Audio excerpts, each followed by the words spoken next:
দোকানের স্বাদে বানিয়ে ফেললাম আজ বাড়িতে চাউমিন। তো খেতে দারুণ হয়েছে, ফাটাফাটি।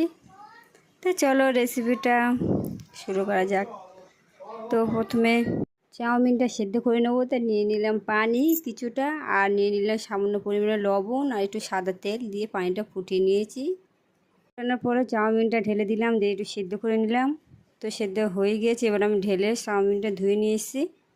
কড়াইতে দিয়ে দেবো সাদা তেল আর পেঁয়াজ কুচি দিয়ে ভালো করে নাড়াচাড়া করবো লাল লাল করে। আর এদিকে টমেটো কুচি আর কাঁচা লঙ্কা কুচি আর লবণ দিয়ে ভালো করে নাড়াচাড়া করবো টমেটো সিদ্ধ হওয়া পর্যন্ত। তো দেখো নাড়তে চাড়তে আমার টমেটো সিদ্ধ হয়ে গিয়েছে। তো এক সাইডে নিয়ে নিলাম, দিয়ে দুটো ডিম দিয়ে দিলাম দুটো ফাটিয়ে দেওয়ার পরে সব কিছু একসঙ্গে আবারও ভালো করে নাড়াচাড়া করে নিলাম।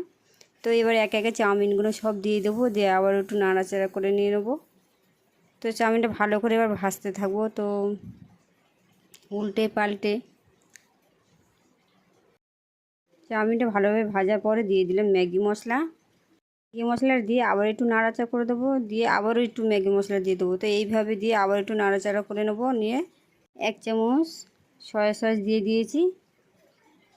সসটা দিয়ে চাউমিনটা আবার একটু ভেজে নেবো। তো দেখো আমার ভাজা হয়ে গেছে, রেডি হয়ে গেছে চাউমিন। তো এবার আমি নামিয়ে নেব।